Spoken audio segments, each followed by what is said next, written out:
Bueno, buenos días para todas y todas a este conversatorio acerca de en la semana conmemorativa del Movice.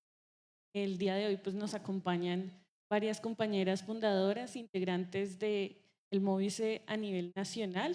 Vamos a dar un par de minutitos para dar inicio al conversatorio mientras iniciamos temas de transmisión. Pues les agradecemos mucho su participación, su asistencia, su puntualidad.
Bueno, buenos días a todos y todas.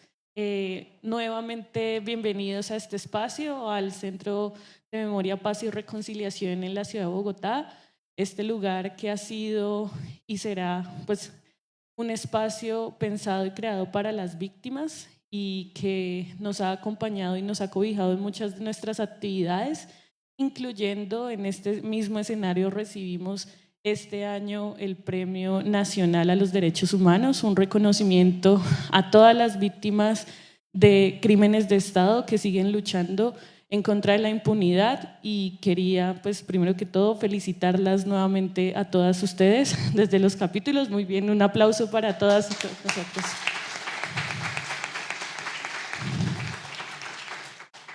Damos inicio a este escenario de conversatorio el día de hoy, denominado Dos décadas de lucha. Y pues tenemos varios invitados que hacen parte del Movice, que hacen parte de distintas organizaciones que fundaron el Movice, que están acompañando al Movice, y que voy a hacer una presentación muy breve para dar inicio a las preguntas, y cuando les dé la palabra, por favor, hacen una presentación un poco más profunda acerca de desde dónde nos acompañan. Bueno, tenemos aquí a mi lado está Adriana Arboleda, compañera de todos defensores de derechos humanos. Adriana hace parte de la Corporación Jurídica Libertad, que trabajan fundamentalmente en Antioquia, pero también con una presencia de acompañamiento a nivel nacional. Está Marta Soto, secretaria técnica del capítulo Antioquia.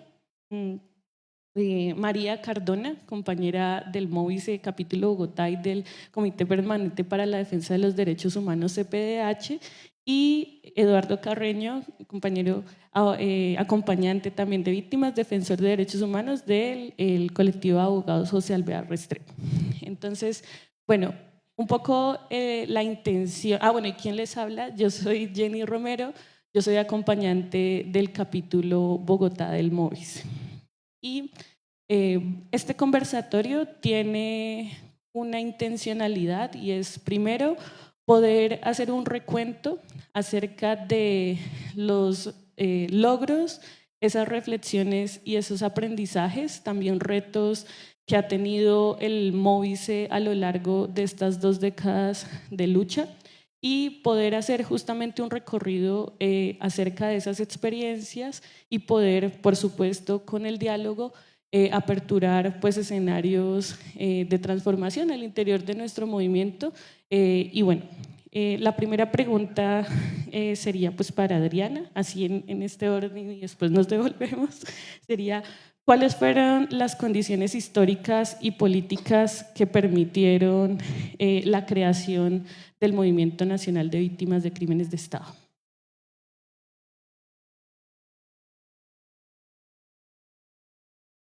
Bueno, muy buenos días para todas, para todos.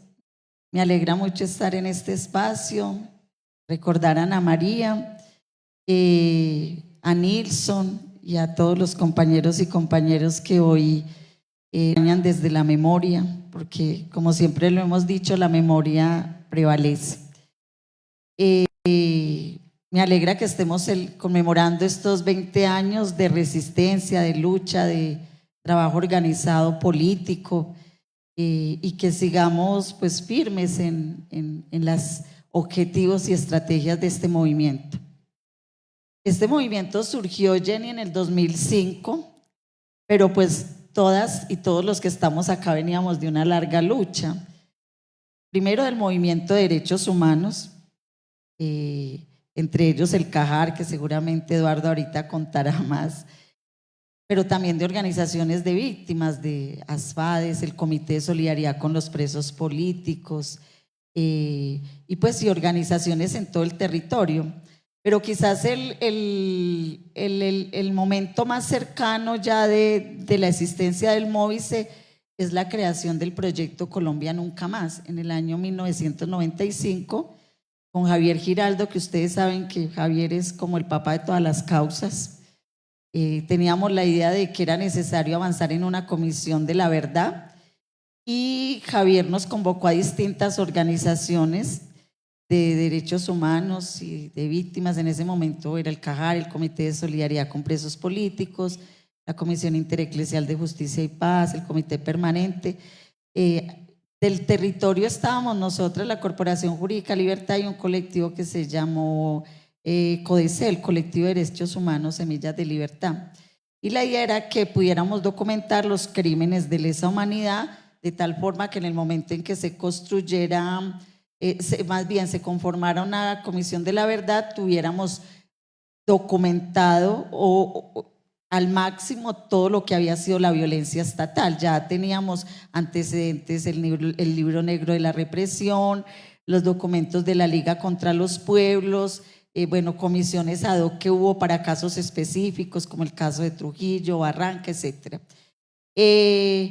Entonces eso nos permitió, para no extenderme, empezar a hacer, acercarnos ya como de esta perspectiva de víctimas, pero no víctimas en un sentido clínico, sino víctimas en un sentido político. O sea, no es personas pobrecitas que nos teníamos que reunir para que nos dieran el vasito de agua y la palmadita en la espalda, sino que hombres y mujeres que queríamos que se reconociera que en Colombia existía crímenes de Estado, y que esos crímenes de Estado obedecían a unas estrategias, a una política, a unos métodos represivos enmarcados en la política de seguridad nacional y del enemigo interno. Y eso pues nos llevó a hacer asambleas de víctimas. Yo ya no recuerdo cuántas hicimos muchas asambleas regionales, hicimos encuentros nacionales.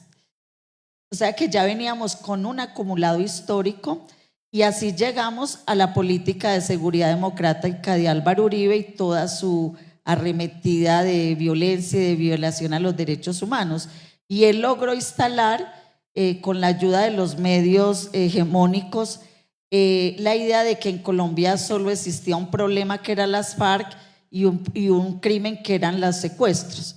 Y pues frente a eso nosotros empezamos a plantear: aquí ha habido crímenes de Estado, aquí necesitamos evidenciar todo lo que ha ocurrido de represión estatal, que además se expresa en una serie de crímenes contra sectores de oposición, sectores políticos, entre los que estaba pues el caso más reconocido en ese momento era la Unión Patriótica, pero toda la arremetida contra el movimiento sindical, contra el movimiento campesino, indígena, estudiantil, las desapariciones forzadas, las ejecuciones extrajudiciales, etcétera.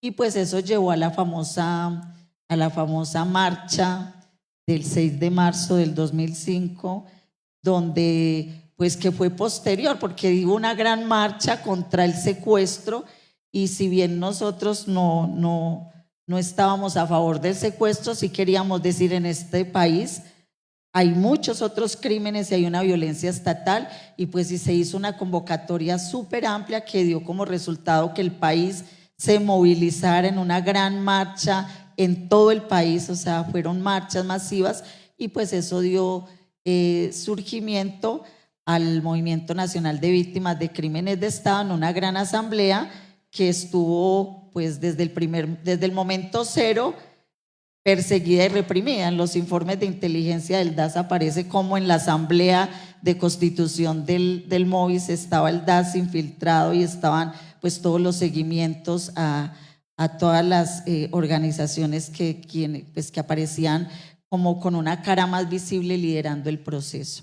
Entonces ese fue como el contexto es, digamos, una opción nuestra por evidenciar los crímenes de Estado, por constituirnos como sujetos políticos de derechos que pudiéramos evidenciar esos crímenes de Estado y exigir garantías de no repetición y transformaciones sociales y políticas frente a esa criminalidad, pero a la vez un contexto de represión y de graves violaciones a los derechos humanos que se venían cometiendo en el marco del gobierno del expresidente y hoy juzgado Álvaro Uribe Vélez.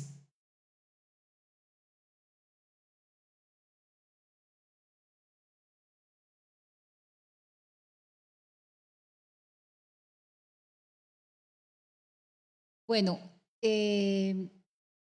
con esto que comenta Adriana, pues también a eso hay que sumarle que ese era como el ámbito nacional, pero que desde las regiones ya veníamos adelantando trabajo, ¿cierto? Entonces, las asambleas de víctimas, los encuentros de víctimas, incluso ya habíamos comenzado a trabajar las galerías de la memoria. Por eso, en esos espacios de los cuales habló Adriana, pues ya teníamos la posibilidad de sacar muchos rostros, de sacar muchas fotos, de contar muchas historias, porque ya veníamos sumadas organizaciones y eso también hay que, pues como resaltarlo, y era que estábamos las organizaciones ahí en los espacios. Por ejemplo, en Antioquia, desde hacía varios años nos veníamos reuniendo en las asambleas de víctimas que hacíamos cada año, ¿cierto? Y a eso le fuimos sumando otras cosas como Escuela de Derechos Humanos, donde invitábamos a los jóvenes también a vincularse pues con el tema de la defensa de derechos humanos y también la movilización y también muchas actividades. Entonces, concentrarnos ya para venir a la constitución oficial del movimiento de víctimas, digo yo que no fue tan difícil. Seguramente que en lo logístico fue un poco complicado, pero ya estábamos ahí y estábamos juntos. Entonces fue mucho más fácil podernos organizar como movimiento. Y luego de ese gran encuentro, que yo pienso que para todos es inolvidable, volver a las regiones y volver a trabajar, ¿cierto? Porque eso no se podía quedar simplemente como un encuentro nacional, como esos encuentros que se hacen cada año y luego la gente nunca se ve. No fue así, sino que volvimos a las regiones a trabajar, a hacer las reuniones y a seguir organizando. Y eso hizo que el movimiento de víctimas se conservara como tal, y que hoy pudiéramos cumplir estos 20 años.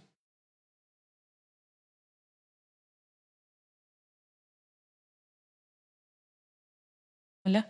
Sí, un poco sumando justamente lo que dice Martica y lo que nos contó Adriana, sumando a esta pregunta del contexto histórico y político, me gustaría preguntarle a María justamente cómo se desarrolló ese encuentro, digamos, del que habla Marta, es decir, ese encuentro en el que se reunieron las víctimas y definieron, por supuesto, avanzar en la construcción de un movimiento como el MOVIS, es decir, entendemos el contexto de la represión, de la organización de las víctimas y de las asambleas y todo este movimiento a nivel nacional, pero cómo se dio también ese espacio del que nos comenta Marta.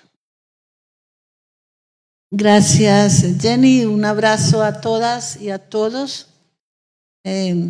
Antes de responder la pregunta, regálenme 2 minutos para traer a la memoria y honrar la memoria de Ingrid Vergara, del capítulo Sucre, que definitivamente dejó huella en su paso por el Móvice. Decirles además que el Comité Permanente por la Defensa de los Derechos Humanos, el CPH, como organización fundadora del Móvice, venía también de un proceso de persecución, de estigmatización, de asesinatos, de desaparición, que fue lo que nos hizo llegar con la consigna de por todas las libertades y por todas las democracias a esa primera asamblea que fue la primera asamblea de víctimas, la primera asamblea nacional de víctimas fue en el 2004.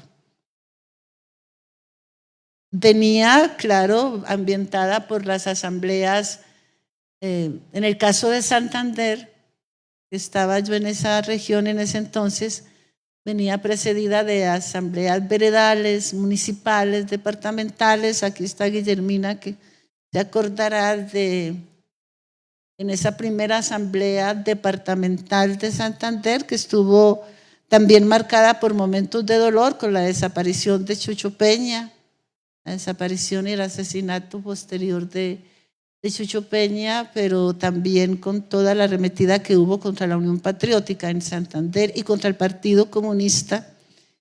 Esa primera asamblea departamental de Santander, que generó una consigna que de alguna manera generó ruido, y la pancarta o el trapo, como le dicen en Caldas, con la frase "un grito silencioso contra la impunidad". Y esa lucha contra la impunidad, que hace parte de la médula de la columna vertebral de la historia del Móvice, pues se trajo a esta primera Asamblea Nacional de Víctimas de Crímenes de Estado. Hay que reconocer el papel fundamental de las organizaciones como el CAJAR, como el Comité de Presos de Solidaridad con los Prisioneros Políticos, la Corporación Justicia y Libertad de Adriana, pero también estaba la Comisión Interclerical de Justicia y Paz. Pero no fue color de rosa esta primera asamblea. Quienes estuvimos allí debemos recordar que fuimos perseguidos, fuimos estigmatizados, fuimos asediados. Digamos que la calma y la serenidad de Iván Cepeda nos llevó a enfrentar con fortaleza ese macartismo que hubo contra esta primera Asamblea Nacional. Y entre tantas deliberaciones y tanto que se habló y tanto que se dijo, porque además era la primera vez que a nivel nacional las voces de las víctimas de crímenes de Estado estábamos planteando "aquí estamos". Y como dice Ana, no eran las víctimas pobrecitas, no, éramos las víctimas que nos atrevimos a levantar allí en esa primera asamblea la consigna de "ni perdón ni olvido, castigo a los responsables", y que estábamos precisamente en esta lucha contra la impunidad. Allí se creó entonces, se dio la declaración que consistía en que esta primera Asamblea Nacional hacía el llamamiento a la conformación del movimiento de víctimas de crímenes de Estado. Y se convoca entonces la segunda asamblea, que fue en el 2005, aquí en Bogotá, en lo que ahora es el Hotel Bacatá, y se sabía que la tarea de esa segunda asamblea era la conformación del movimiento de víctimas de crímenes de Estado. Solo quiero traer a colación como varias anécdotas. La primera es que, si bien la primera asamblea fue de verdad que bien estigmatizada, pero fue súper numerosa y no pudieron los medios callarlo. Tuvieron que decirlo, con una narrativa bien excluyente, con una narrativa descalificadora, pero tuvieron que decirlo. Y esta segunda asamblea de conformación del movimiento, quienes estuvimos allá recordarán que también se nos metieron los paras y que tuvimos que enfrentar el hecho de que hubieran paramilitares ingresando al lugar donde estábamos reunidos, pero que también supimos enfrentarlo y en esto lo reitero mucho, la calma, la serenidad de Iván y de el padre Javier Giraldo, que nos llevó a enfrentar con mucha dignidad ese asedio paramilitar, y allí nace una consigna que la recoge mucho el capítulo Santander. Allí nace la consigna de la recuperación de la dignidad y la memoria de las víctimas de crímenes de Estado es nuestro deber y es nuestro derecho. Esa consigna la recoge mucho el capítulo Santander, que se crea en agosto de ese mismo año, y la recoge 10 años después el capítulo Caldas. En ese fue el contexto de este encuentro. Ya para terminar esta primera parte, esta pregunta, sí creo que valdría la pena que en estos 20 años hiciéramos un recorrido de cómo el movimiento de víctimas de crímenes de Estado es pionero en el tema de la memoria. Que estos lugares de memoria existan es gracias a la persistencia, a la dignidad con que el movimiento de víctimas, las organizaciones que los conformamos, las víctimas que hacemos parte del movimiento, hemos levantado la consigna de la recuperación de la memoria y la dignidad de las víctimas de crímenes de Estado.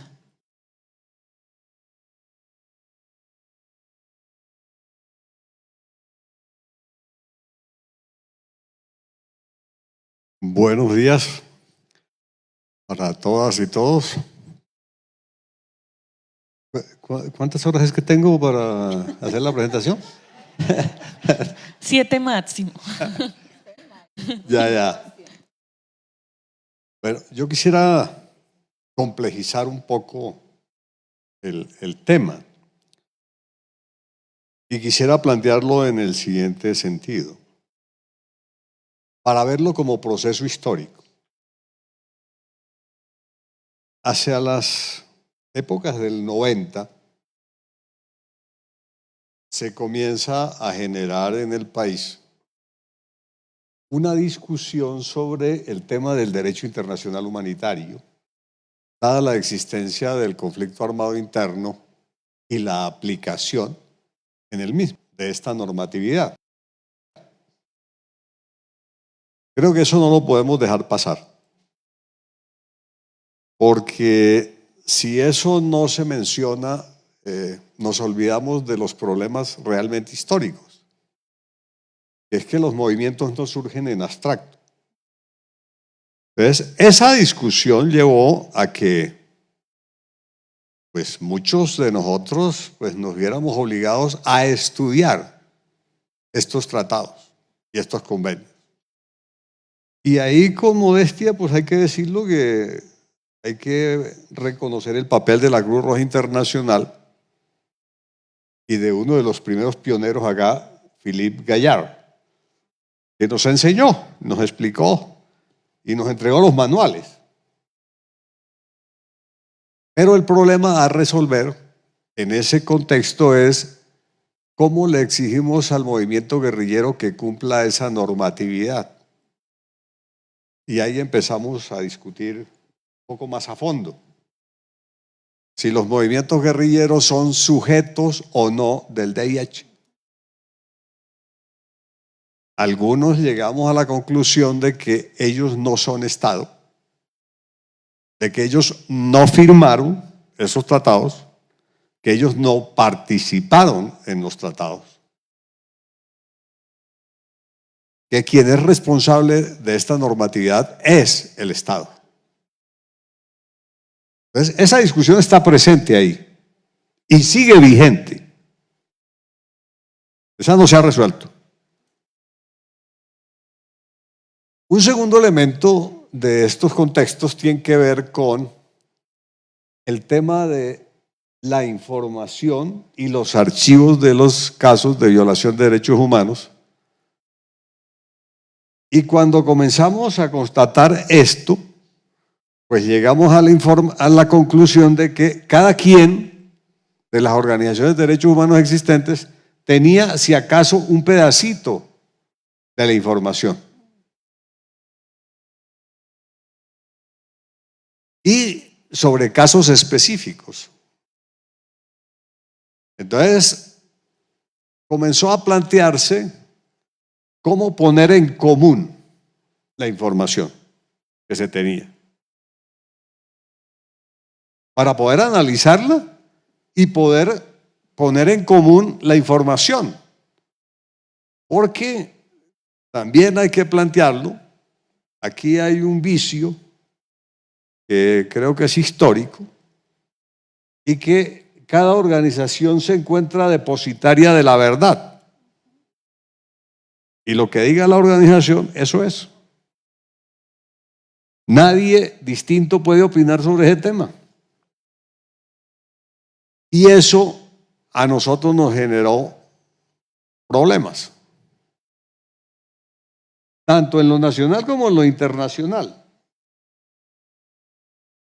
Para los que recuerdan, claro, creo que aquí hay que reconocer los llamados que nos hicieron las organizaciones internacionales para decir, muy elemental, sobre este caso, nos llegaron 20 o 30 comunicados explicándonos lo mismo, y cada quien con un matiz. En consecuencia, por un tema de economía, pónganse de acuerdo, redacten un solo comunicado y nosotros actuamos aquí, en Europa o en Estados Unidos, frente a las autoridades. Entonces, esas son realidades que pues creo que no se conocen.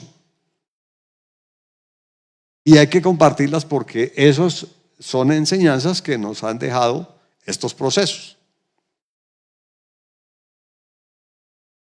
Otro enfoque, creo que también hay que compartirlo,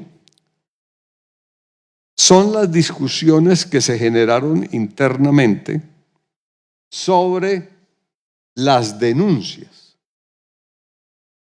que se desarrollan en el conflicto interno en el país.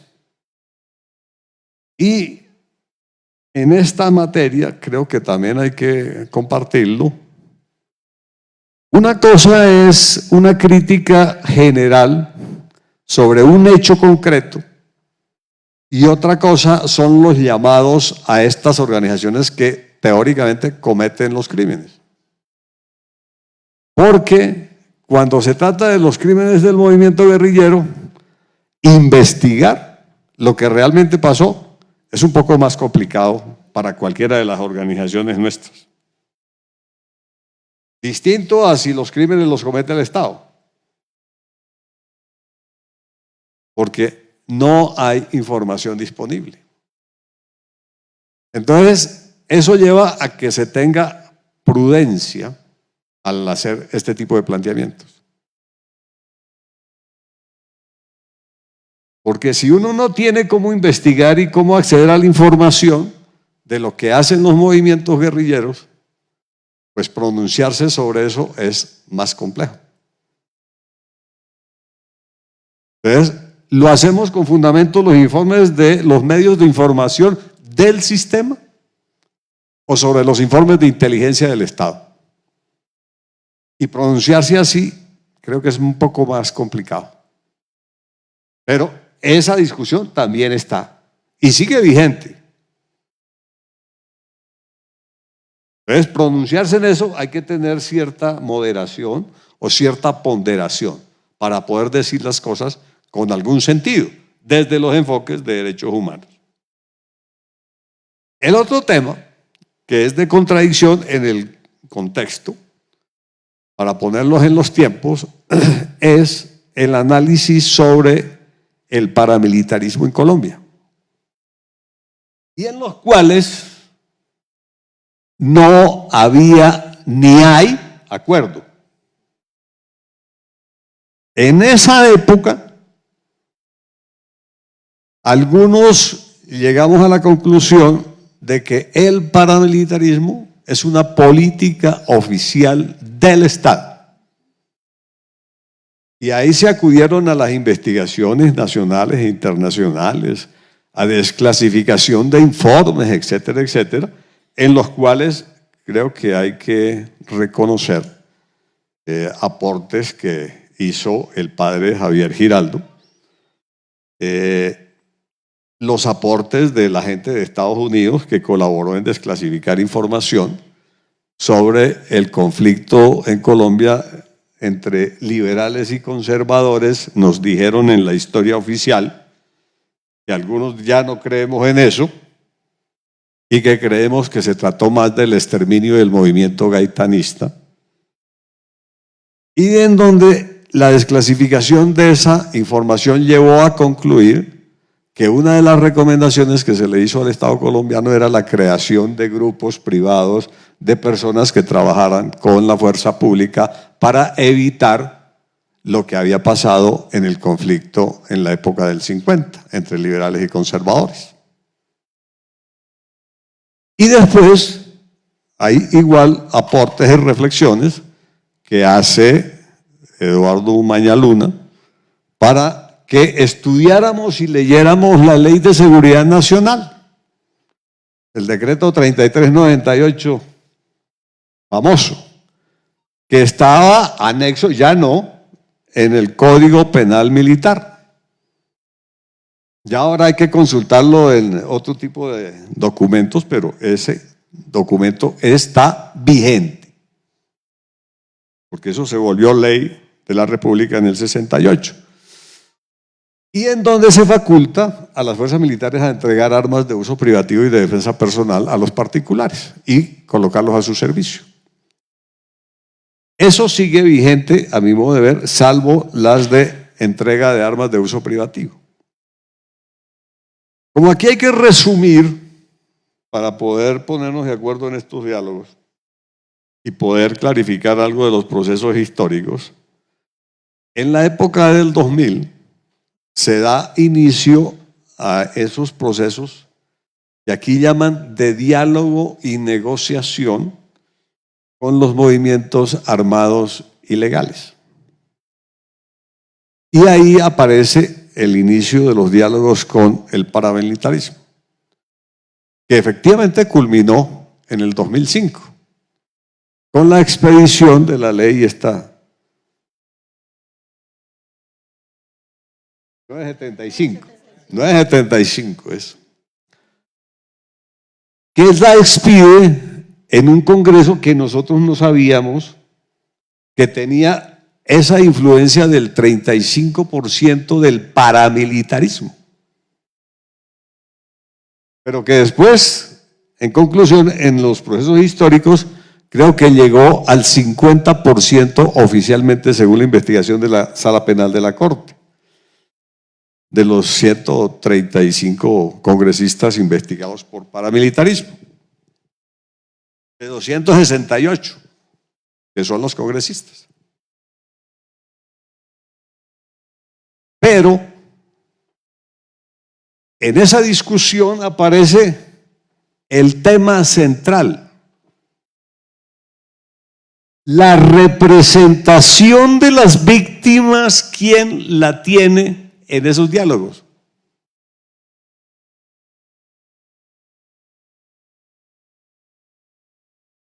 Esa es la discusión de fondo hasta el día de hoy, porque las víctimas han tenido algún papel, pero el llamado era, bueno, ¿dónde están las víctimas aquí? ¿Dónde están sus derechos? Y por eso es que se da la tarea, hablando con las diferentes organizaciones de derechos humanos, para decir, bueno, reunamos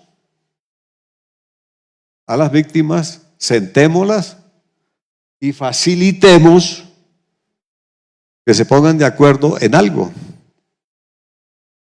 para que defiendan sus derechos. Uno podría ser un poco más generosos acá, ¿no? Pero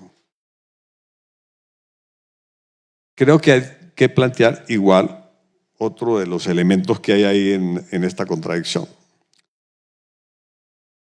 Y es que una inmensa cantidad de víctimas, digamos, eran las personas que estaban más adelante en temas políticos. Eran los que generaban los procesos de organización, ya sea en movimientos indígenas o campesinos o sindicales y en organizaciones políticas de oposición. Y fue a los que el sistema eliminó, de diferente forma, pero son a los que eliminan. Y también descubrimos y comenzamos a generar temas sobre estos, en los cuales llegábamos a la conclusión de que esas personas no se preocuparon mucho por la formación política de sus familias. Y lo voy a decir con todo el respeto que a mí me merecen las víctimas. Los familiares eran personas atrasadas políticamente hablando.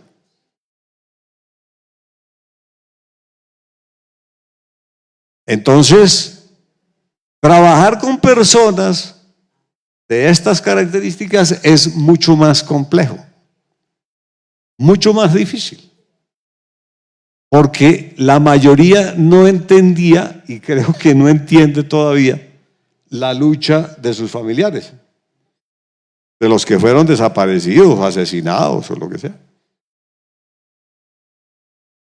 Entonces, ahí el trabajo se nos complejizó. Y por eso uno tiene que explicar para decir, aquí el proceso de organización de las víctimas es mínimo y se llegó a muy poca gente en ese momento. Creo que ahora ustedes dirán otras cosas, pero en ese momento fue muy difícil, muy complejo, pero fue el proceso. Pero ahí también se contó, y creo que hay que compartirlo, el hecho de que muchas víctimas llegaron por los sectores religiosos. Por los sectores religiosos, si se quiere, más avanzados. Esos que dicen que Jesucristo era pobre y que trabajaba con los pobres y había que ayudar a los pobres. Algo así, creo que decían. Y que esos sacerdotes o esas monjas pues ayudaron a organizar a las comunidades y por eso los eliminaron. Entonces, uno aquí por lo menos recuerda al padre Álvaro Ulcuechocue, que se atrevían a reivindicar que los indígenas tenían derecho a recuperar sus resguardos y sus tierras, que se las habían robado los españoles y después los criollos. Creo que todavía se puede hablar de eso, ¿cierto? Creo. Entonces, ese sacerdote pues tuvo problemas allá con los terratenientes en el Valle y en el Cauca. Esos sectores también llegaron acá. Pero eso a su vez facilitaba procesos. Porque muchas de las víctimas de estas que hablamos son católicas, apostólicas, bueno, no sé si romanas, pero católicas y apostólicas. Y de pronto creen en la igualdad de los seres humanos. Entonces, ese sector es el que llega y se organiza. Y el siguiente enfoque, que es el problemático, tiene que ver con cuáles son los derechos de las víctimas que se van a reivindicar. Y en eso, ponernos de acuerdo los grupos de derechos humanos no es fácil. Y poner de acuerdo a las víctimas sí que es más complicado. Entonces, comenzar a hablar de la verdad. Y uno dice, bueno, ¿cuál verdad es la que vamos a defender? Como a mí me gusta ser respetuoso, yo recomendaría que se leyeran La violencia en Colombia, los 2 tomos, eso sí. El informe Basta Ya, el informe de la Comisión Histórica de la Verdad, con sus 11 tomos, para ver si nos ponemos de acuerdo en cuál verdad es la que estamos defendiendo. Como yo todavía no creo en esa, porque creo que ahí faltan señalar muchísimas cosas. Por ejemplo, toda la responsabilidad del Estado, globalmente, no está ahí. Como no está señalada cuál es la responsabilidad del Partido Liberal y del Partido Conservador y del Centro Democrático en eso. Ni está señalada cuál es la responsabilidad de todo el sector empresarial y de las transnacionales. Esa todavía no está ahí. Para mí, claro, que soy respetuoso. Pero esa verdad todavía no está. Pero algo se avanza en esa materia. Yo diría que con esos elementos podemos empezar a discutir uno de los derechos.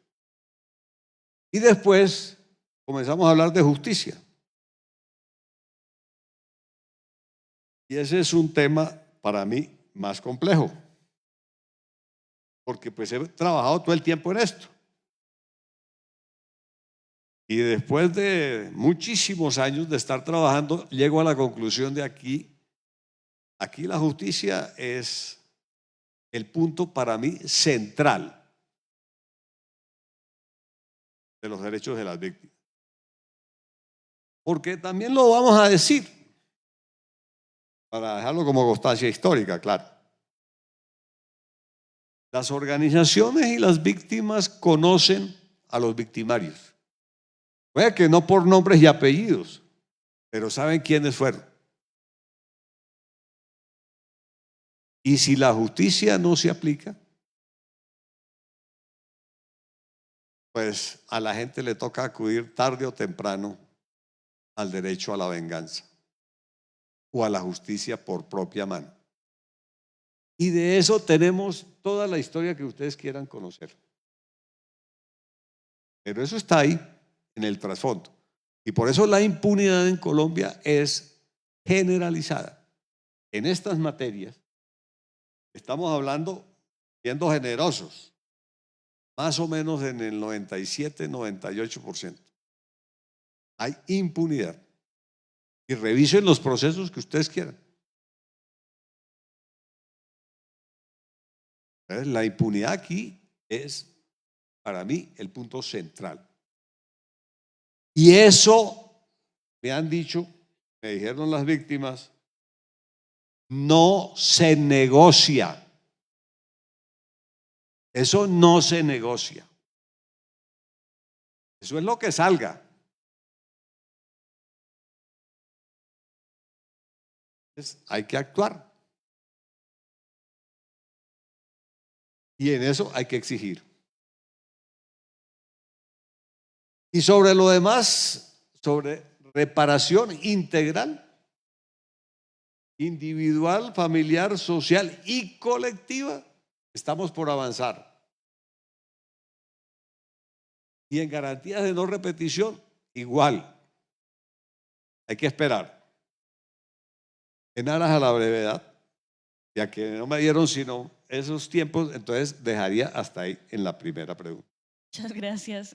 Pues creo que igual también ha sido bastante valioso conocer este recuento, este tema de las reflexiones que siguen vigentes, es decir, que iniciaron este camino de lucha y resistencia, pero que siguen vigentes y que me parece muy valioso conectar con lo que estabas diciendo y vamos hacia acá para que María pueda contarnos desde la perspectiva del CPDH, desde la perspectiva tuya, cómo ha cambiado el movimiento a lo largo de estos años, es decir, desde la configuración en esa segunda asamblea hacia adelante, hacia el día de hoy, cómo ha cambiado el Movice y cuáles son esos desafíos o tensiones que enfrenta en la actualidad, que tiene que ver mucho con lo que estaba diciendo el doctor Carreño acerca de justamente la delimitación de estos derechos, la situación política actual del país, entendiendo, por ejemplo, el primer gobierno progresista que existió, que existe,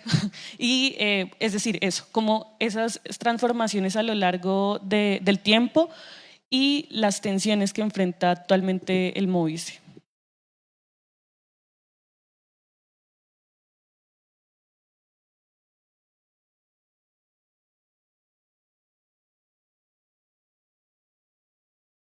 Bueno, trataré. ¿Cómo ha cambiado el Movice? Le voy a pedir el favor a Adriana, al doctor Carreño, que me recuerden en qué año salió la ley de desplazamiento, que es como la primera ley. A 387 del 97.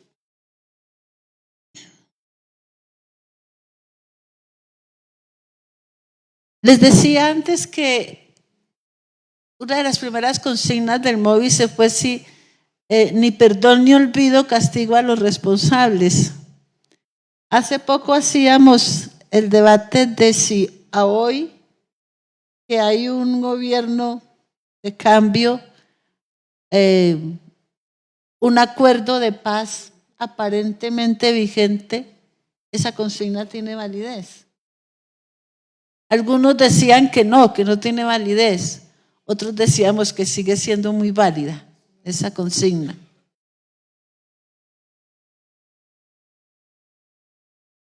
Pero creo que en algo sí hay un cambio positivo en el Movice, en el sentido de que si bien el doctor Carreño tiene razón cuando plantea la ignorancia política de las familias de las víctimas, creo que a hoy, 20 años después, el Movice sí ha generado una formación política en estas familias. No somos las mismas, no es el mismo pensamiento. Ya las víctimas no nos quedamos solas en nuestro rincón llorando nuestra desgracia. Ya entendemos que la desgracia que llora esa otra víctima es un rincón, también es la mía. Entonces se hizo colectivo el dolor. Y creo que al hacer colectivo el dolor se avanza en esa formación política y también se toman decisiones en términos de políticamente para dónde voy. Para la izquierda, para la derecha, para el comunismo, para la socialdemocracia, para cuál expresión voy. Creo que ese cambio es significativo, pero también es un reto, en el sentido de que ya estos criterios políticos, podríamos decir, en algunas familias elementales, primarios, en otras familias un poco más avanzados, esos criterios políticos también se reflejan al interior del Movice, las diversas posiciones, si se quiere, ideológicas que se manejan al interior del Movice. Si nos fuéramos hace 20 años atrás, encontraríamos organizaciones que ya hoy no se nombran y que uno se pregunta qué pasó cuando fueron tan fundamentales en la construcción del Movice, como ABRE, por ejemplo, que ABRE fue una de las primeras organizaciones, si mi memoria no me falla, en hablar del tema psicosocial, de la atención psicosocial y psicológica a las víctimas. Eso es un cambio, ahora ya no está. O sea, de esas 200 y tantas organizaciones que estuvimos en la conformación del Móvice, quedamos muy pocas. Y eso es un reto. Por ejemplo, ¿por qué en este momento, 20 años después de haber sido tan esencial en la conformación del Móvice, la Unión Patriótica no está en el Móvice? Fue tan esencial que es justamente la presencia de la Unión Patriótica lo que hace que se crea la estrategia contra el genocidio de la Unión Patriótica. Un reto. ¿Por qué organizaciones que fueron fundadoras del Móvice como la CUT, como la USO, ya no están en el Móvice? Y eso es algo que nos tiene que llevar a la reflexión. Y obviamente, como buena militante que soy, también me pregunto por qué el Partido Comunista, que fue fundamental en la conformación del Móvice y de organizaciones como ANDAS, como ASFADES, ya no están en el Móvice. Y entonces viene el reto. ¿Hemos cambiado? Sí, mucho. ¿Nos hemos cualificado políticamente? Sí. ¿Nos hemos acercado más a la academia? Sí. ¿Nos hemos acercado más a esto que los abogados llaman litigio estratégico ahora con todo este marco de la JEP, del acuerdo? Sí. Pero permítanme que sea un poco abogada de la crítica en este momento, y es que en estos cambios durante estos 20 años, el Móvice sí tiene una pérdida que nos debe llamar a un reto. Estoy tratando de hacer el hilo con el reto. Y el Móvice perdió calle y perdió capacidad de convocatoria. ¿Por qué? Bueno, ese es el reto, compañeras y compañeros. ¿Por qué?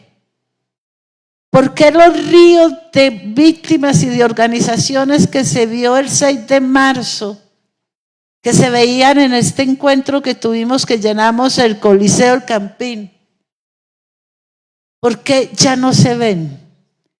¿Por qué nos dejamos imponer una fecha como el 9 de abril y salimos y nos dejamos cooptar cuando siempre dijimos que el día de la recuperación de la dignidad de las víctimas de la criminalidad estatal era el 6 de marzo?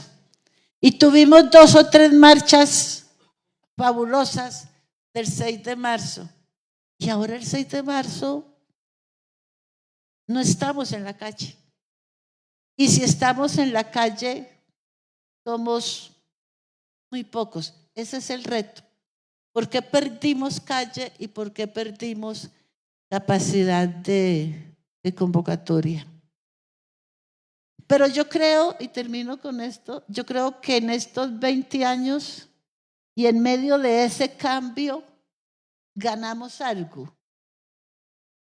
Y es que solo en estos últimos años el Móvice se puso a pensar en la urgente necesidad de participar políticamente en el devenir del país.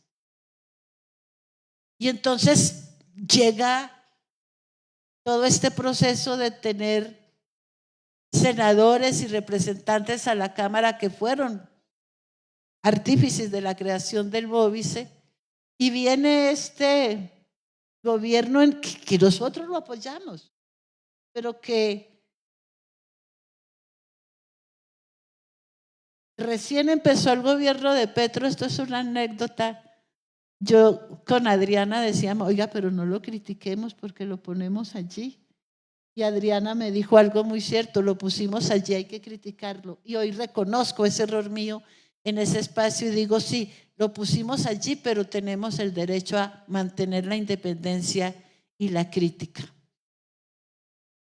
Y entonces participamos y pusimos este gobierno de cambio, y creo que el gran reto que se le genera al Móvice allí es justamente plantearnos si estábamos preparados y preparadas para mantener ese gobierno de cambio, teniendo en cuenta que se llegó al gobierno y no al poder.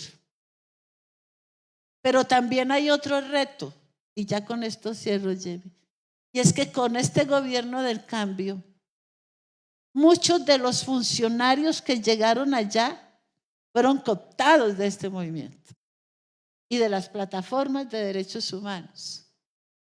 Y entonces esos cuadros que fueron cooptados y están trabajando con el Estado, es como si no hubiésemos sido capaces de seguir sin ellos, pero además de exigirles que llegaron allá, pero que no se les olvidara de dónde habían salido. Y entonces no pudimos reemplazarlos de la mejor manera posible. Ese es otro reto.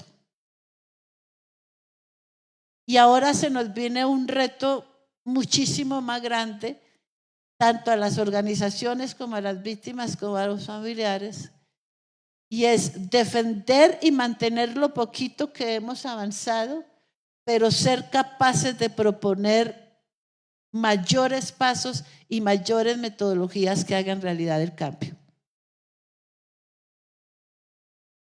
Muchas gracias, María. Para Marta y Ana, poder aunar a esta pregunta acerca de cómo ha cambiado el movimiento y qué tensiones actualmente a raíz del contexto político nacional, y es, digamos, si esas apuestas iniciales que ustedes señalaban a partir del convulso momento político en el cual se crea el movimiento, siguen vigentes, o si ustedes consideran que se ha avanzado justamente en la reivindicación de los derechos de las víctimas en algo, y digamos cuál es ese rol o ese trabajo aún que queda de lo que se trazó inicialmente. Bueno, yo creo que las tensiones en el movimiento como en la sociedad pues nunca dejan de existir, ¿cierto? Incluso yo creería que ahorita las tensiones son mucho más por eso que hablaba María de encontrarnos pues teniendo un gobierno alternativo. Pero yo creo que yo creo que o sea, que el movimiento como tal ha cambiado y ha cambiado mucho, porque a este movimiento le hace falta no solamente las organizaciones, sino las personas de esas organizaciones. Yo recuerdo que para esos años iniciales este movimiento estaba lleno de organizaciones de desplazados, pero eran las organizaciones y la gente. Y ahora vemos como si el desplazamiento se hubiera invisibilizado. Bien, yo siento que la ley de víctimas se ferió a las víctimas y que muchas de nuestras víctimas cayeron en eso. Yo recuerdo mucho que muchos años atrás, cuando yo era joven, salíamos con las galerías de la memoria en esa época de Asfades y uno encontraba que en el camino encontraba gente diciendo, vea, yo también tengo un familiar desaparecido, pero me da miedo denunciar, o sea, encontraba. Después de la ley de víctimas, cada vez que salimos, lo único que encontramos es, vea, es que a mí no me lo han pagado, vea, es que a mí me llegó una carta. Incluso nosotros tuvimos una muy bonita experiencia ahorita en la actividad del 30 de agosto y fue que se nos acercaron víctimas. Víctimas que nos dijeron que tenían familiares desaparecidos y que no habían hecho ninguna denuncia. Incluso ese día estaba la unidad de búsqueda y ahí mismo los contactamos. Pero eso ya no pasa, eso ya no pasa. como tampoco pasa lo del tema del desplazamiento. Yo recuerdo que, por ejemplo, en Antioquia, en los años 97, los desplazados lograron que les recibieran unas denuncias penales por desplazamiento, cuando no existía ni siquiera el delito de desplazamiento. Y ellos lograron tener un papel de un juez que decía eso. Seguramente con eso no íbamos a cambiar el mundo, pero ese documento sí incluso fue muy importante ahora en la sentencia de la Corte Interamericana. Entonces, yo creo que en ese sentido sí hemos cambiado mucho. Hemos tenido la cualificación de algunos, pero desafortunadamente no de las familias. Nosotros todavía encontramos compañeros que hacen parte del movimiento de víctimas que dicen que su familia todavía les dice que a qué vienen aquí, que para qué botan tiempo en esto, ¿cierto? Que en cambio de estar trabajando. O que les dice dejen de estar en esas pendejadas. Incluso muchas, al fin y al cabo venimos de Medellín, uribistas, muy a pesar de lo que vivieron. Entonces yo creo que en ese sentido hemos cambiado, pero también hemos cualificado y también creo que no nos hemos dejado, a pesar de que las circunstancias han cambiado, el movimiento sigue convocando, el movimiento se sigue reuniendo. Yo pienso que eso es muy, muy importante. Los capítulos seguimos existiendo, unos más, otros menos, uno con actividades. Las carencias económicas también nos afectan y nos afectan mucho, ¿cierto? La falta de recursos, digamos, para hacer reuniones con la gente, eso nos tiene que afectar. Pero más allá, yo creo que todavía convocamos, todavía abrimos espacio, el que no dejemos pasar 30 de agosto sin hacer nada, a mí me parece que es muy importante, que en unas ocasiones salimos, que ni siquiera la pandemia nos pudo, no nos pudo paralizar, ¿cierto?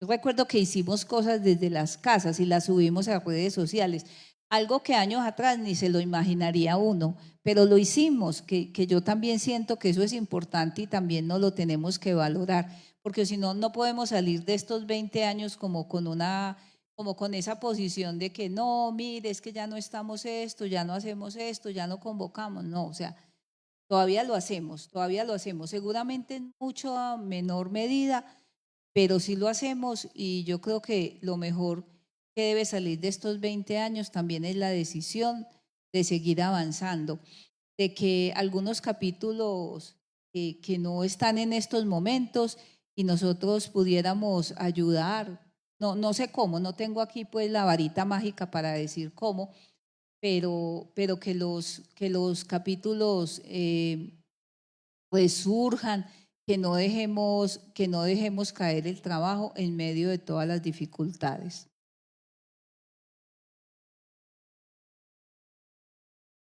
Un poco difícil hablar después de toda esta exposición. Pues yo creo que sí, los desafíos que planteaba Eduardo en su intervención siguen vigentes y sigue habiendo discusiones que se dan.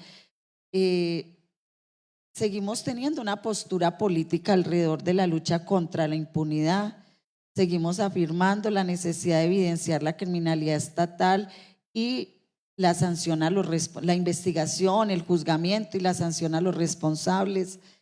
Seguimos planteando que existe el paramilitarismo como una estrategia de Estado. Seguimos planteando la necesidad de que se reconozcan integralmente los derechos de las víctimas y creo que lo que falta es hacer una lectura más permanente de contexto de qué implica cada uno de esos desafíos en el momento actual. O sea, qué implica luchar hoy contra la impunidad. El ejemplo el juicio a Álvaro Uribe Vélez es un ejemplo de esto, o sea, de nosotros todos creo estábamos de acuerdo en ese juzgamiento, hemos acompañado, pero la movilización fue escasa alrededor de la exigencia, no como presión a los jueces, porque en lo personal creo que se debe respetar a los jueces y juezas, pero sí como evidenciando lo que significaba que por primera vez se juzga a un expresidente que claramente es responsable de graves violaciones a los derechos humanos. Entonces, yo creo que una discusión es alrededor de ese tema de la movilización social. Yo recuerdo que cuando Justicia y Paz en la ley 975, lo que salió en los medios fue la voz de los paramilitares, y ese era el centro, los paramilitares, y nunca se me olvida la campaña que promovimos, que se escuche la voz de las víctimas, así se llamó la campaña. Y hicimos un gran proceso de movilización alrededor de Justicia y Paz. Yo recuerdo que a Justicia y Paz le tocó cambiar su metodología, porque eran las famosas salas espejo que hoy se las aceptamos a la JEP, a la Justicia y Paz se las rechazamos desde el momento 1, y ellos se vieron obligados a cambiar esa metodología. Por cada audiencia de cada jefe paramilitar había un plantón en los 3 escenarios de Justicia y Paz, los tres tribunales, que era Bogotá, Barranquilla y Medellín. El MOVICE se movilizaba alrededor de eso y logramos tener incidencia, que además iba ligado a la lucha política de digamos, toda la investigación sobre la parapolítica de la que hablaba ahorita Eduardo. Eso, por ejemplo, no lo hemos hecho hoy con la JEP. O sea, con la JEP nos hemos quedado callados con todas sus arbitrariedades, con todo lo que la JEP ha, digamos, negado en participación. Con la JEP yo personalmente reconozco avances y creo que ha habido cosas muy importantes, pero en temas de participación la Jurisdicción Especial para la Paz ha sido un desastre, y lo hemos puesto en evidencia las organizaciones que hemos litigado en ese espacio. Además, porque allá también ha habido pues arbitrariedades, empezando porque cada magistrado o magistrada es un mundo distinto, ¿cierto? Entonces, digamos, ¿cuál ha sido nuestra capacidad de movilización? Yo comparto que ahí tenemos dificultades, pero yo creo que esa dificultad se dio desde el inicio por un problema interno que tuvimos, y es que el MOVICE surgió como una coalición de organizaciones, de movimientos sindicales, políticos, estudiantiles, de campesinos, de indígenas, de mujeres, de víctimas, que nos reconocíamos como víctimas de crímenes de Estado y que nos movilizamos.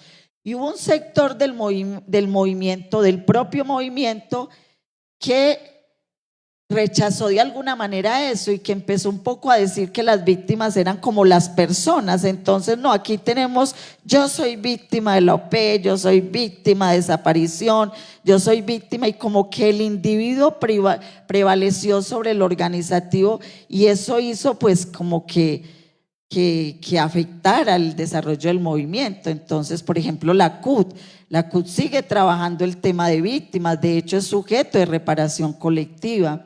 El movimiento indígena sigue. Entonces, yo lo que creo es que también el MOVICE mismo tuvo dificultades a su interior de entenderse, que el movimiento en sí no era una organización ni una ONG, sino una coalición de procesos sociales que se movilizaban alrededor de unas posturas políticas e ideológicas. Eso me parece que es un tema, y que creo que es importante también entender que el movimiento se ha diversificado. El movimiento de víctimas de crímenes de Estado dio origen a otros, pues también surgieron otros movimientos, y también es importante, a mi modo de ver, entender esas otras expresiones. O sea, nosotros hoy somos un movimiento, pero hay otros movimientos. ¿Cómo conversamos y cómo nos articulamos con los procesos sociales? Creo que es el gran desafío. Lo otro es que también el Estado siempre ha aprendido, y sobre todo la derecha de este país sabe cómo cooptar los procesos, cooptar las consignas, cooptar las metodologías. El tema de la ley 1448 y ley de víctimas es un desastre. es una política pública fallida, como lo han dicho el profesor Garay, lo han dicho otros académicos, pero además creó las famosas mesas de víctimas, como lo planteó Martica, y eso generó una despolitización de las víctimas que hasta el día, además hay unos procesos de corrupción muy fuertes alrededor de ciertos sectores de víctimas, precisamente porque se cooptó y porque no hubo una cualificación política alrededor de eso. Por ejemplo, también nos pasa con las curules de paz. Hoy tenemos la realidad de que en el acuerdo de paz se creó una figura tan importante como las curules de paz, que dio origen a que el hijo de un jefe paramilitar sea hoy uno de los delegados, o que tengamos personas allá de extrema derecha que niegan los derechos de las víctimas, ¿cierto? Entonces, también digamos que hay factores, digo yo, internos nuestros, pero también externos, que tienen que ver con toda esa lucha ideológica de la extrema derecha y también del Estado.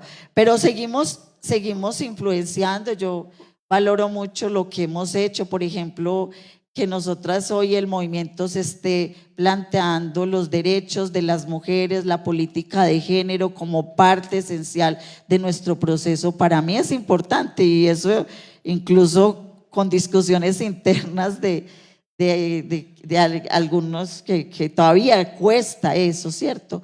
Entender el papel de las mujeres buscadoras como proceso político.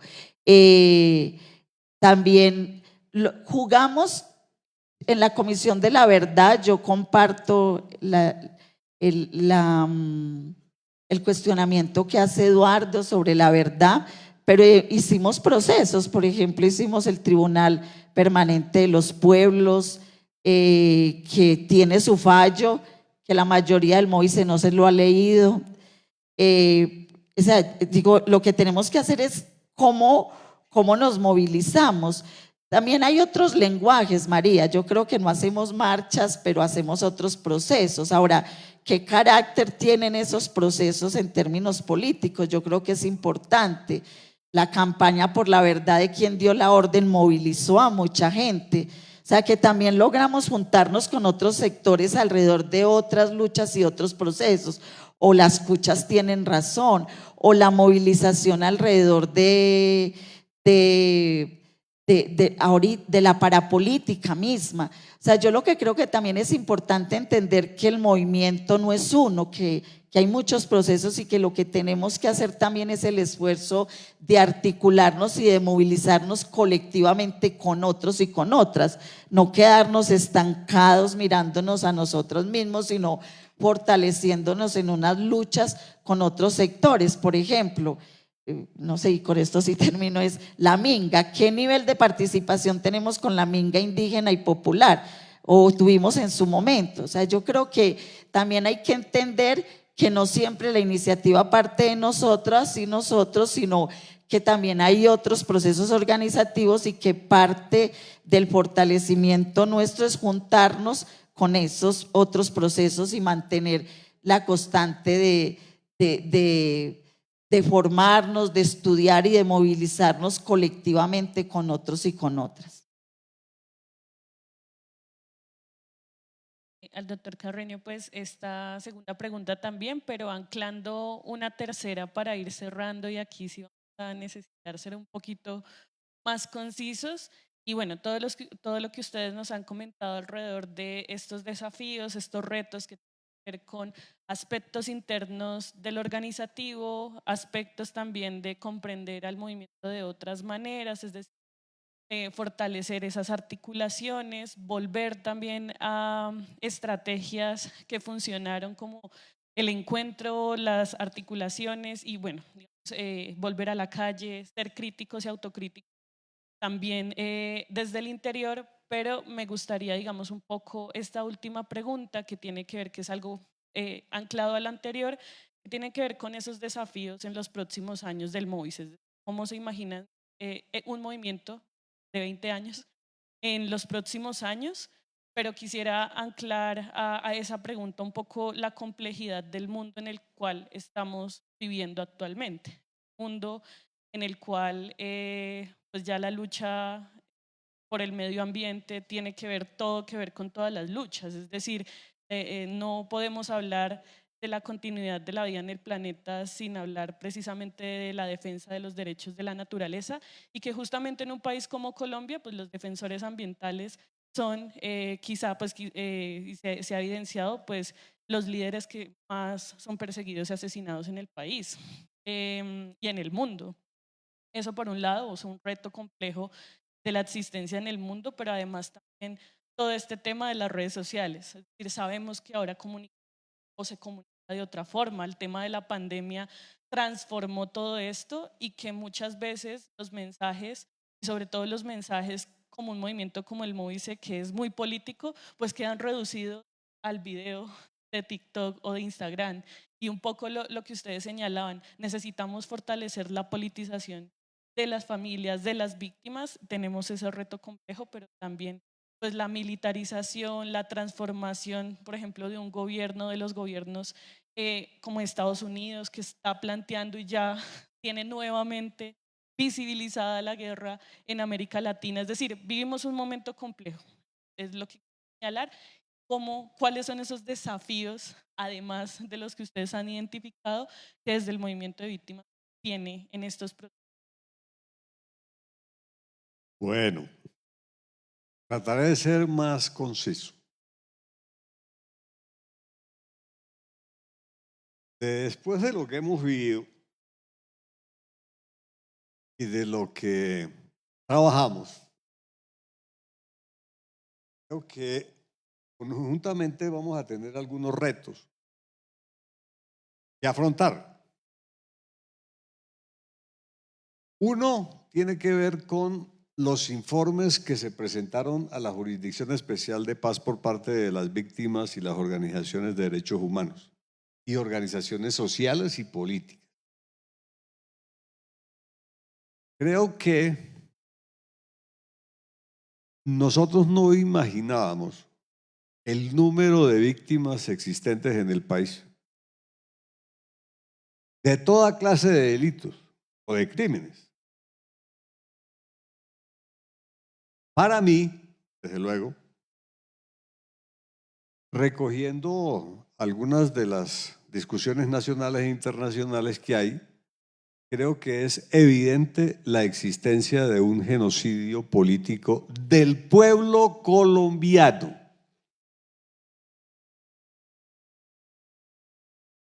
Y de cada una de las organizaciones en particular. Es decir, yo no puedo desconocer procesos de exterminio del movimiento indígena, ejemplo, el de los cancuamos.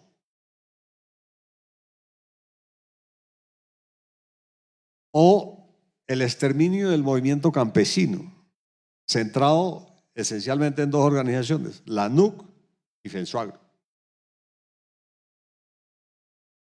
El exterminio del movimiento campesino es evidente, pero no solamente de estas dos organizaciones, sino de las otras que están por ahí regadas. El exterminio del movimiento sindical. El exterminio de los movimientos políticos de oposición, de los que recuerde, del Frente Popular, de Aluchar, de la UP, del Partido Comunista y la Juventud. ¿Están ahí? Pero también vamos a mencionar el exterminio del movimiento guerrillero. Porque creo que no se puede dejar pasar por alto lo que aquí se reivindica de solución política negociada al conflicto. Sí, de acuerdo, con todas las deficiencias, con todos los problemas. Pero nosotros decimos algo sobre el exterminio de los 480 reinsertados, de los cuales, hasta donde yo sé, hay un caso esclarecido. La ejecución de Dimar Torres en el Catatumbo, que tiene sentencia, porque los campesinos fueron los que capturaron a los miembros del ejército.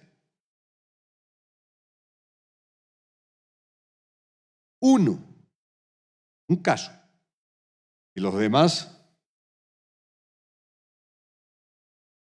Yo ligo eso a otro de los temas aquí centrales. ¿Cómo hacemos de conjunto para llegar y generar procesos de organización con todos esos familiares que acuden a las audiencias? Ahí llega harta gente, y lo digo con respeto, muchos de los cuales, o la inmensa mayoría, no tienen ningún proceso de organización, pero están ahí. Entonces, eso me lleva a acudir mínimamente a la estadística. El gran reto es organizar, ejemplo, los 130.000 familiares de los detenidos desaparecidos, de los cuales nos habla el Instituto de Medicina Legal y la Unidad de Búsqueda de Personas Dadas por Desaparecidas. Y entonces yo pregunto con todo el respeto a las organizaciones que trabajan el tema, ¿cuántos familiares tienen organizados?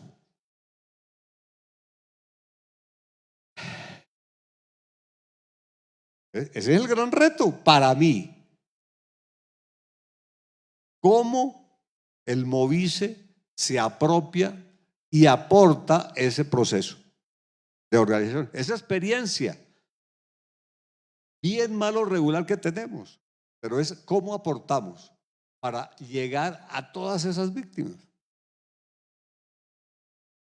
Eso sería una organización para mí inmensa en el país.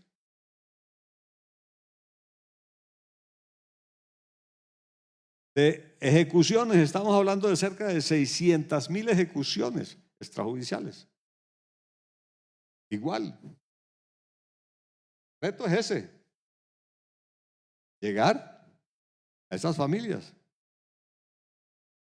aportarles nuestra experiencia. Y lo extendemos a los desplazados, refugiados. La unidad de víctimas nos habla de cerca de 9 millones de desplazados. ¿Dónde está la organización de eso? De esas familias. El día que nosotros de conjunto podamos llegar a esa organización, generaríamos un sujeto político importante en el país para tomar cualquier decisión. Porque es que es muchísima gente. Estamos hablando de cerca del 20% de la población del país. Y dentro de esos retos igual, con el mayor de los respetos, y nosotros estamos pensando en la renovación de nuestras direcciones, de nuestras organizaciones. ¿Que quién nos va a reemplazar en esto?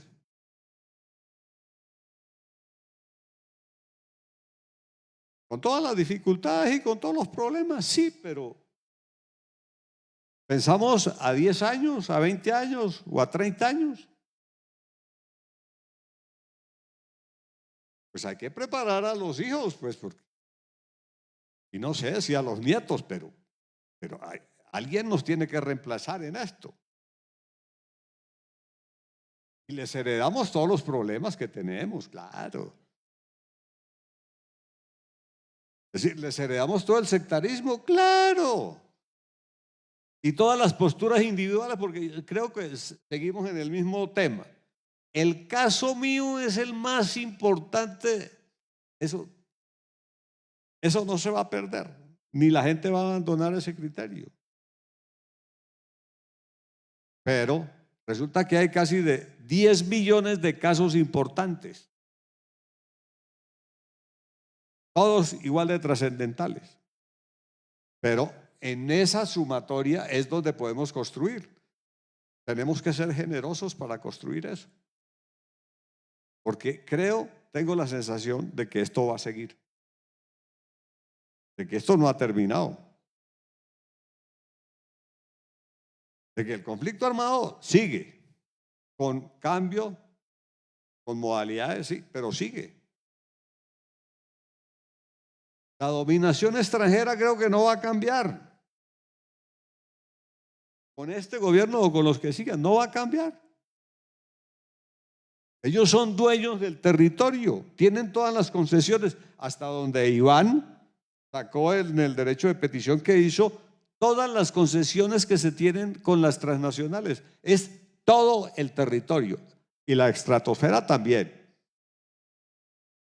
Todo está entregado por los diferentes gobiernos liberales y conservadores. Todos entregaron eso. Entonces aquí defender el territorio sí, muy importante. A las comunidades sí, pero ese problemita siempre nos ha aparecido ahí. Eso está en concesión a tal empresa transnacional. Y eso va a seguir. Con este gobierno, ¿ustedes creen que han modificado algo de los organismos de seguridad del Estado? Y dígame cuál. ¿La policía ha cambiado? ¿El ejército, la fuerza aérea o la armada y sus organismos de inteligencia?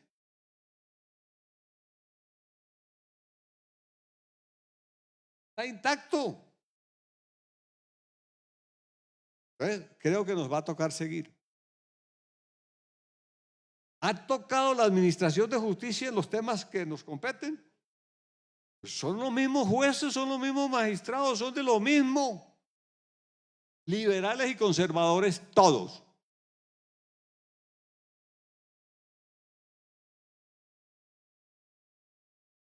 Pues son los que nos han generado la impunidad. Claro, y en medio de eso, pues vamos a seguir peleando, claro. Pero ahí está, eso no cambia.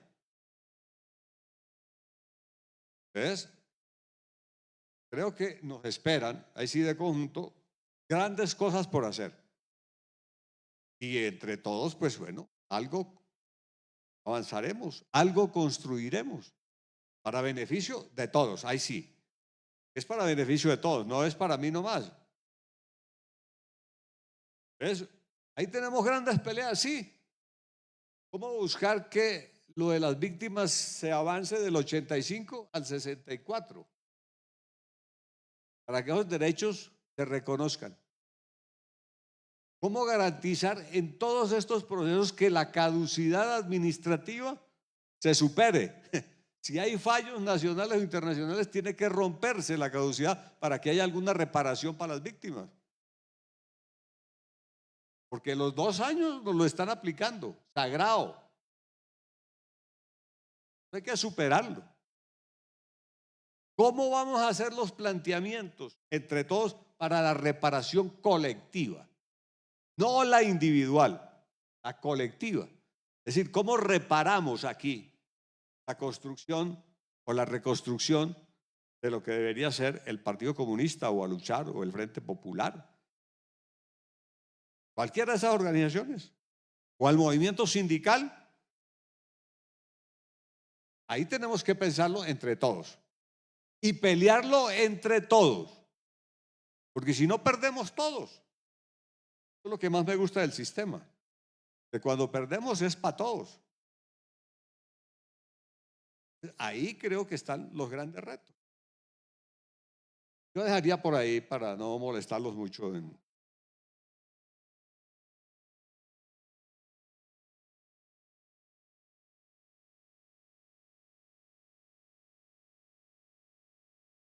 Yo quisiera retomar unas palabras de Jenny en términos de comentar todo esto incluso con las luchas nuevas.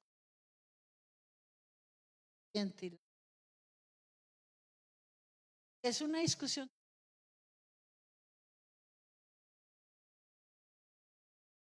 de generaciones, cuarta generación. Sí, es vigente Pero bueno, esa es una discusión que hay que dar al interior. Lo que quiero traer acá son dos cosas que seguramente van a sonar raras. Pero bueno, de eso se trata, ¿no? Compartir lo que pensamos. A mí me enseñaron que la historia es cíclica, que la historia se repite a veces como mágico. Y en este momento creo que más que nunca cobra vigencia una consigna que muchos en su narrativa negacionista han dicho que ya para qué hablar de eso. Otros dicen, esos son temas de los mamertos. Pero creo que esta consigna de el respeto por la soberanía y la libre autodeterminación de los pueblos es vigente. Y no solamente es vigente, sino que es necesaria sacarla a las calles y en las redes. Por eso cuando yo hablo de calles, por supuesto que no desconozco y valoro todas las campañas que a través de las redes se han hecho. Las cuchas tienen razón, quien dio la orden. Recuerda también la campaña con los pies en la tierra. Claro, hay que seguir con las redes, pero hay que volver a la calle. Hay que volver a la calle. Porque si no, nos va a coger. Recuerdo quién fue el que dijo eso. Ahora le pregunto a Nena que me recuerde la memoria. Alguien decía hace unos años que la revolución nos iba a coger sentados en una cafetería mamerteando, tomando tinto. Y ahora yo digo, si no nos coge frente a un computador tateando, si no volvemos a la calle sin dejar las redes. Y es allí, en este proceso de globalización, donde yo veo que el móvil en los próximos años va a tener que ampliar incluso su lucha hacia las víctimas del medio ambiente. Y entender, por ejemplo, toda esta lucha que se dio, que fue lo que hizo que el río Magdalena fuese declarado sujeto de reparación colectiva. Pero también recuperar una lucha que dimos aquí en Bogotá con Acevedo, en el Centro de Memoria Histórica, en el Centro Nacional, cuando él decía que esa carreta de que los ríos hablan, que eso era poesía barata.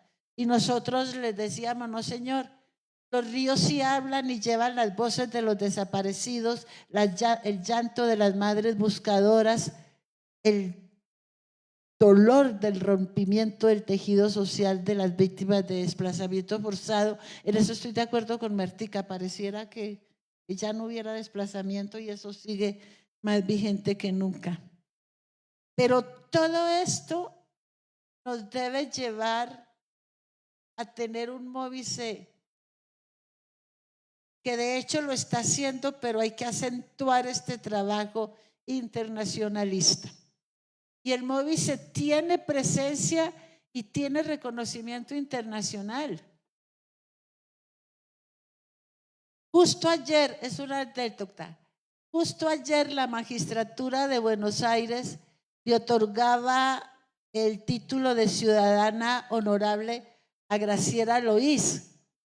Y cuando Graciela Loís estaba recibiendo ese premio, lo primero que hizo fue nombrar el Móvice y nombrar la lucha por la memoria. Y agradecer que la tuvimos acá en el marco de una reunión de alas y agradecer todo el intercambio que como movimiento de víctimas hemos hecho con las madres de Plaza de Mayo y con las organizaciones mexicanas y peruanas. Y yo traigo esto porque es que es absolutamente necesario ligarlo con el tema del medio ambiente. Jenny, estoy absolutamente de acuerdo allí, pero hay cosas del pasado que es válido traerlas, claro, acomodándolas, adecuándolas, fortaleciéndolas, pero para mí sigue siendo muy válido esta lucha por la soberanía y la autodeterminación de los pueblos. Y lo quiero ligar con dos cosas ya para finalizar. Una, cuán fuerte fue la campaña que desde el Móvice y desde las organizaciones de derechos humanos hicimos cuando ministro de Defensa de Duque tuvo que renunciar por bombardear niños en el Guaviare, creo que fue. Y ahora que no estamos viendo lo mismo. Y ahora también hay que pronunciarlo, estamos viendo lo mismo. Por eso sacamos hace poco con las plataformas la consigna de que ni un bombardeo más contra los niños. Y entonces ahora dirán, no, es que en esa época decían que no habían niños y ahora sí estamos reconociendo que hay niños. Igual los mataron. No, que es que el responsable primario es el que las recluta, sí, pero igual los mataron. Pero además el daño ecológico que hace el bombardeo, no solamente cegar la vida de niños y niñas que tenían que estar en la escuela, en el colegio, en el juego, no bajo un bombardeo, pero es también el daño ecológico que hace el bombardeo. Y esto es una lucha que necesariamente vamos a tener que dar porque se está bombardeando adentro del territorio colombiano, pero también se está bombardeando afuera. Y lo está haciendo el imperio como una amenaza. O sea que yo sí veo un Móvice, ojalá más temprano que tarde, muy afianzado en la lucha internacional con el tema del medio ambiente, pero también con el tema y aquí seguramente los que son abogados me van a dar madera, pero bueno, pero con el tema de la humanización de la guerra. Y es duro hablar de humanizar lo inhumano, pero por algo existe el DIH que hizo cita el compañero Carreño y hay que humanizar la guerra hasta desterrarla por completo. Esa es una lucha que hay que hacer. Finalmente, en muchos escenarios yo he venido planteando si no sería bueno empezar a pensar en cómo al movimiento de víctimas logramos que lleguen otras víctimas, entendiendo que incluso las víctimas de la insurgencia existen por negligencia del Estado, porque si existe y existió insurgencias es por vacíos estatales. Y no he tenido eco, pero vuelvo y le repito, he llamado mucho la atención de que estudiemos el proceso de la CONAVIC. Cómo los peruanos, después de tantos años, de tantas luchas internas y de tantas divisiones y de tantas tensiones ideológicas, logran crear la Coordinación Nacional de Víctimas Políticas y allí están todas. Las víctimas de Sendero Luminoso, las víctimas de Fujimori, las del Barrio Alto, y allí están todas. Claro, tomaron muchos años, pero hoy por hoy esa Coordinación Nacional de Víctimas de la Violencia Política es la que lleva la pauta en el Perú, resiste, pero también existe y también persiste y genera debates internos. Yo sí creo que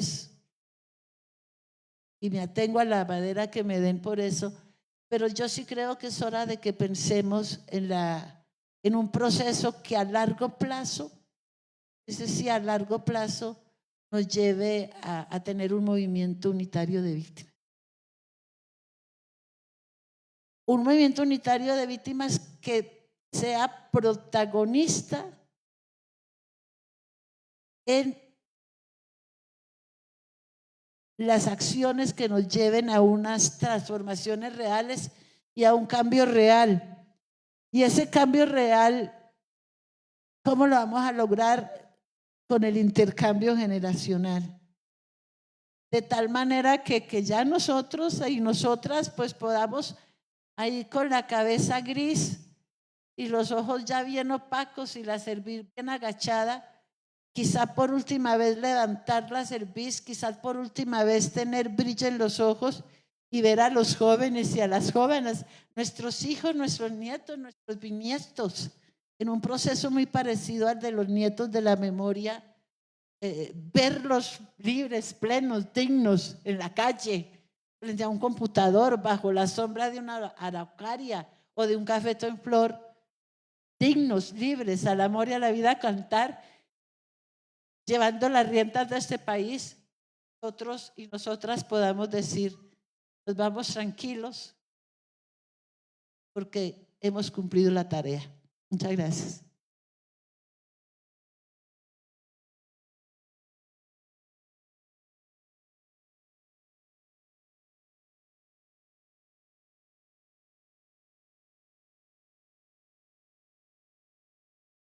Bueno, yo creo que a lo largo del conversatorio hemos ido dando las pausas frente a lo que vienen, ¿no? El principal reto es observar al movimiento y mantenernos. Yo creería que María hablaba de las víctimas. Un poco complicado, ¿no? Hablar de un proceso, esos. Pero yo pienso que por lo menos desde este lado de la historia de las víctimas de crimen de Estado, sí tenemos que intentar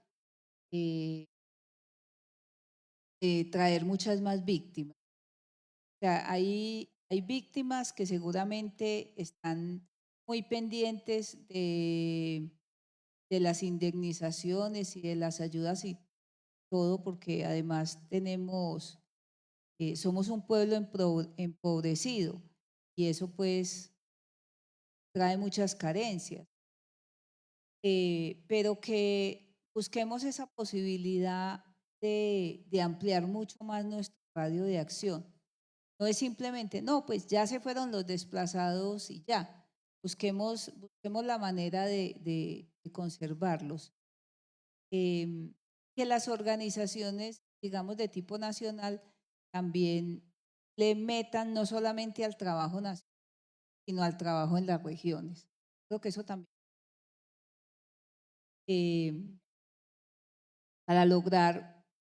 para lograr mantener ese espacio en los capítulos, que es bien, pero bien importante. Buscar la manera de activar esos otros capítulos que vienen con problemas, que por efectos de las mismas amenazas y de la misma persecución han cesado su trabajo. Buscar la manera de ayudar de alguna manera a ver si logramos que todos esos capítulos se reactiven, ¿cierto? Parecería a mí. Y creo que hay que hacer una invitación general a estas organizaciones que de alguna manera y por algunas razones, yo a veces pienso que ni siquiera es porque hayan tomado la decisión de no volver, sino porque han ido dejando. O sea, como nosotros mismos hacemos una campaña con esas organizaciones fundacionales de invitarlos y decirles, volvámonos a encontrar y vuelvan a la vida activa del movimiento. Este movimiento también necesita de todas esas organizaciones. Entonces yo creería que son cosas que nos quedan para el futuro inmediato, y es volver a trabajar y conservarnos.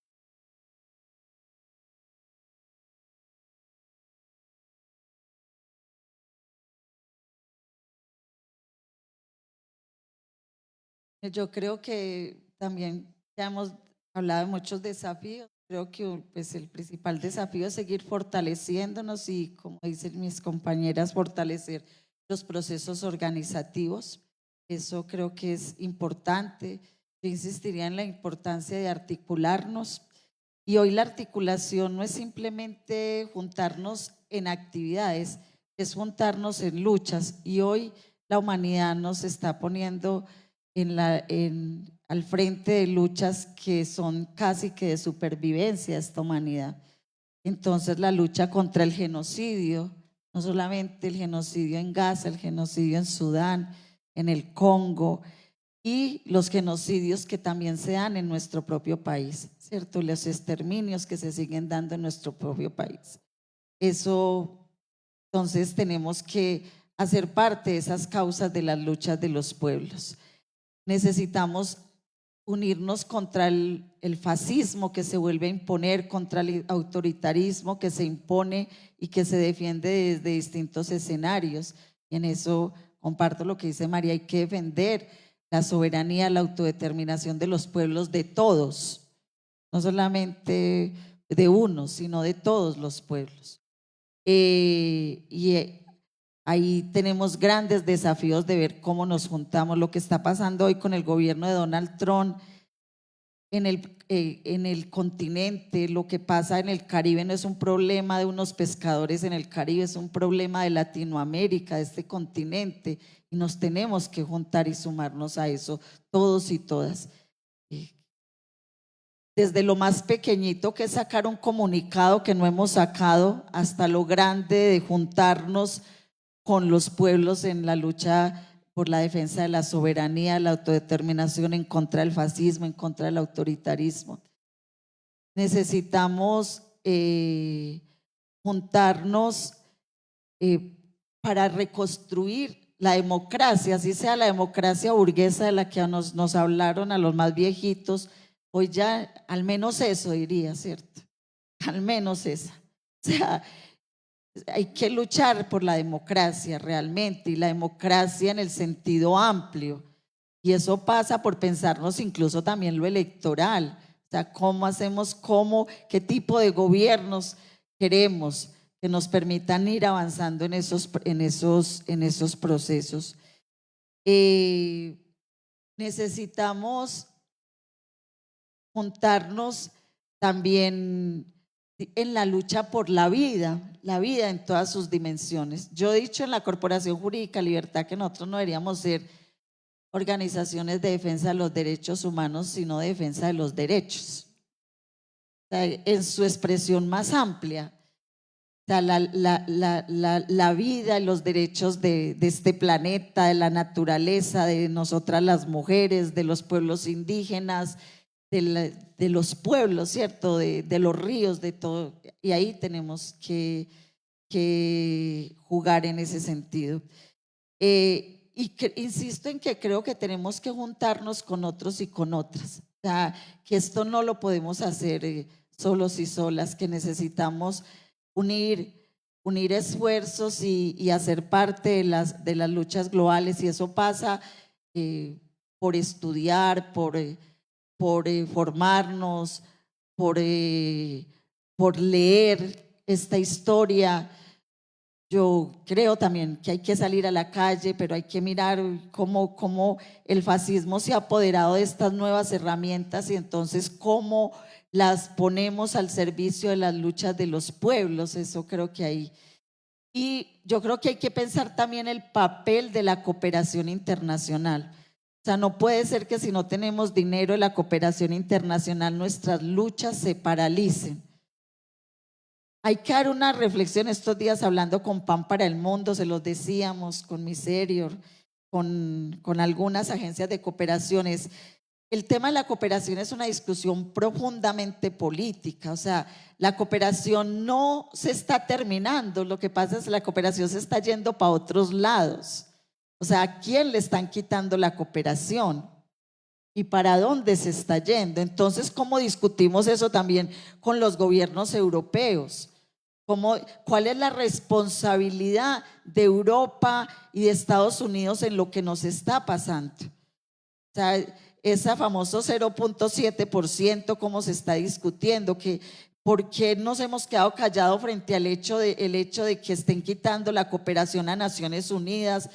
Ahorita lo acaba de anunciar el CICR. O O sea, ¿qué es lo que está pasando con la cooperación? ¿Qué tipo de discusión política estamos dando sobre eso? Pero también es una discusión interna. Es que si no me dan el pasaje no voy a un evento. O sea, que es que nos tienen que asegurar 2 refrigerios, un almuerzo, el transporte, y el transporte que antes nos costaba 20.000, hoy nos cuesta 200.000. Por favor, compañeras y compañeras, hay que hacer una reflexión también interna nuestra. También nosotras tenemos que decir qué tipo de hombres y mujeres formados políticamente somos. O sea, no siempre hay que mirar hacia allá, hay que mirar al interior y qué estamos haciendo. Yo creo que necesitamos plata, es verdad. Hacer política, construir, requiere plata, pero ahorita ya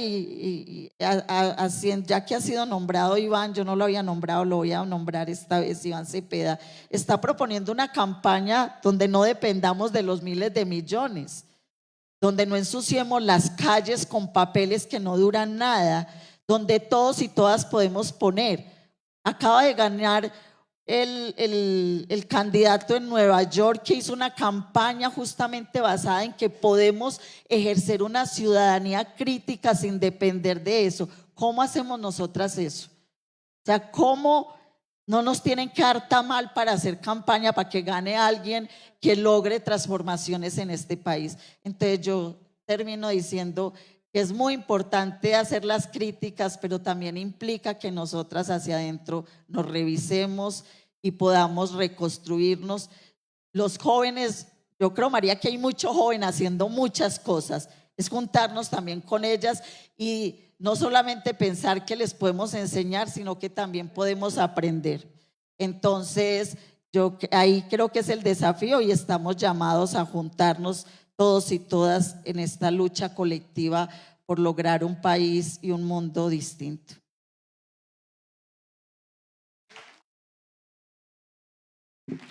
Bueno, pues antes de finalizar, agradecer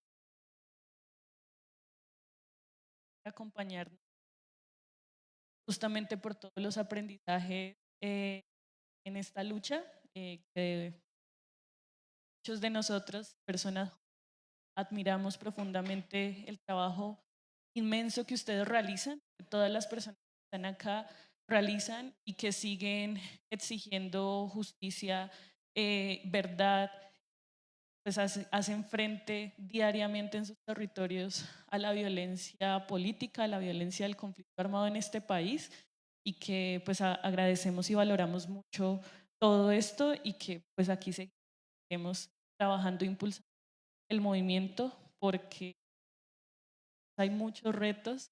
Otra cosa de la que quería señalar, pero uno de ellos, y quizá el que más, digamos, requiere de trabajo, pero que es mucho más claro, es cómo podemos fortalecer en persona, en formación, en articulación, el movimiento. Y bueno, ya es necesario cerrar, y para eso pues les pido ahora sí un fuerte aplauso a todas quienes estamos acá. Muchas gracias.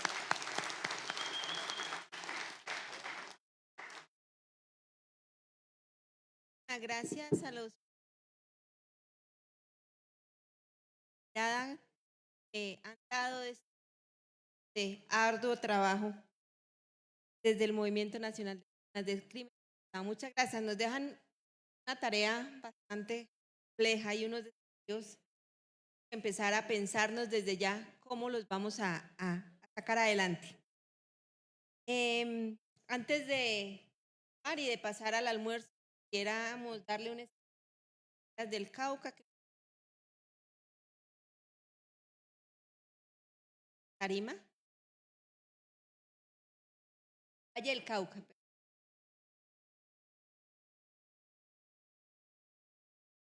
Aquí estamos preparados para todo.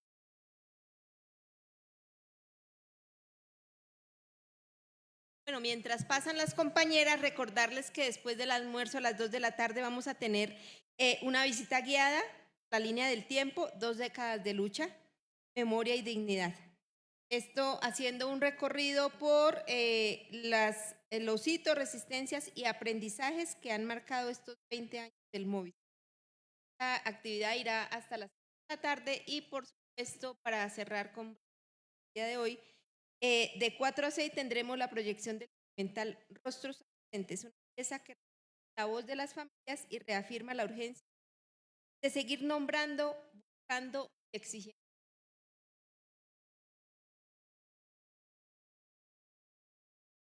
Buenas tardes. Buenaventura y todos sus corregimientos del Valle del Cauca, las mujeres buscadoras y la compañera Marta Giraldo. Le hacemos entrega a los compañeros MOVIS de Bogotá, nacional, de las mujeres del Valle del Cauca, estos 20 años.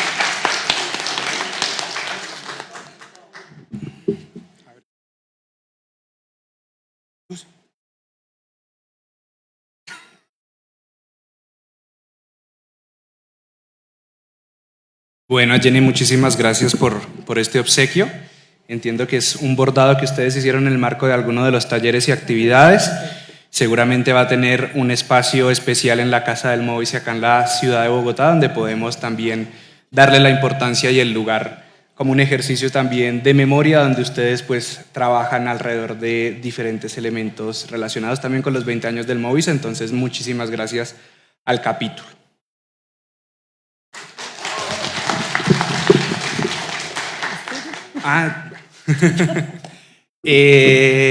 Compañeras y compañeros, pues ya digamos que la jornada de la mañana la hemos agotado. Muchísimas gracias por estar. Como les decía la compañera Luz Briseida, pues la siguiente actividad tiene que ver con la exposición, el recorrido por la línea del tiempo que está constituida a través de 20 hitos que se estuvieron construyendo.